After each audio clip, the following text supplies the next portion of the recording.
Bonjour à vous. Alors aujourd'hui on va faire un petit lien avec le post de la semaine dernière sur le plaisir, la notion de plaisir et aujourd'hui. Aujourd'hui j'aimerais quand même pointer cette vidéo sur hier, puisque hier était la journée mondiale de la santé sexuelle. Ça veut dire quoi?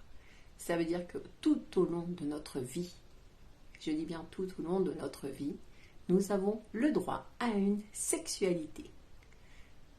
Il y a différents champs dans la sexualité qui sont repris dans la nouvelle définition de l'OMS. Donc j'aimerais vous lire cette définition pour qu'on comprenne bien en fait.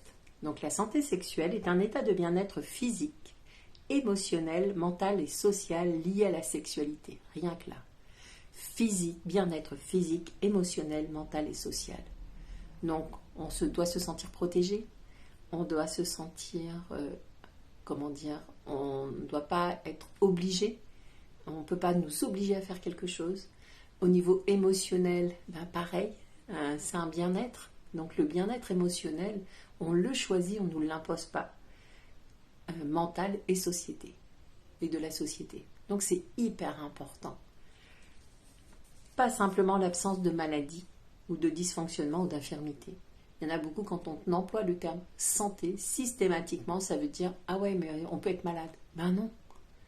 Une santé sexuelle, justement, on n'a pas qu'à parler des infections sexuellement transmissibles ou des difformités ou des problèmes gynécologiques. Non. On n'est pas là-dedans en fait. On en est un peu dans le physique, mais c'est vraiment le bien-être. Et même s'il y a des dysfonctionnements, on peut se sentir bien. La santé sexuelle exige une approche positive et respectueuse de la sexualité. Le mot respect est tellement important. D'ailleurs, pour vous, c'est quoi le respect? Vous pouvez le noter juste en dessous. C'est quoi le respect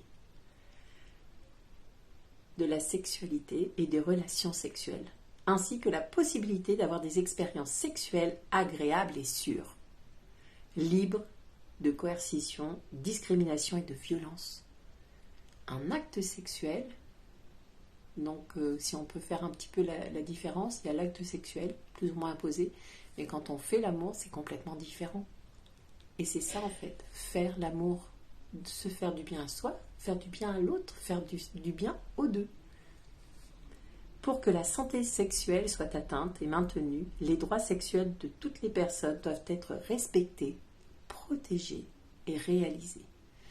Je souhaitais vraiment faire cette petite aparté par rapport à ça. Aujourd'hui, donc, avec les élèves, on a travaillé et ils sont allés chercher en fait qu'est-ce que ça leur représentait pour eux la santé sexuelle. C'est pas évident, hein. C'est pas évident pour des jeunes de se dire « Ah mais c'est aussi se sentir bien avec l'autre ?» Oui.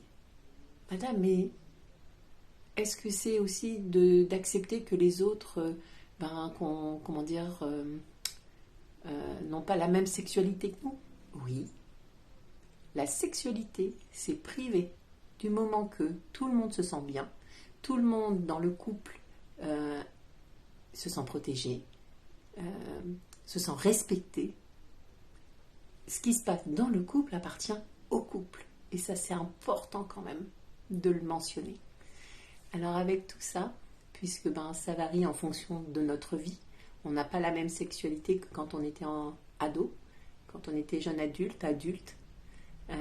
Chaque sexualité, chaque moment tout au long de cette vie, je le redis, mais faites-vous plaisir, faites plaisir aux autres et soyez dans cet élan de bien-être. Je vous embrasse très très fort et je vous dis à la semaine prochaine.